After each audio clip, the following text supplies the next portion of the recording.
నక్షత్రాలు మూల నక్షత్రం, జ్యేష్ఠ నక్షత్రం,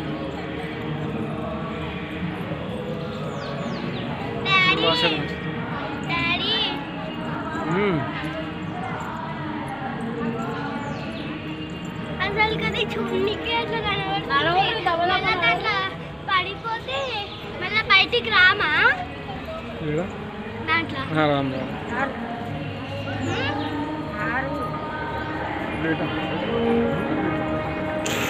చేంజ్ అంట ఓన్లీ క్యామ్ చేస్తున్నాం, 20 చేస్తున్నాం.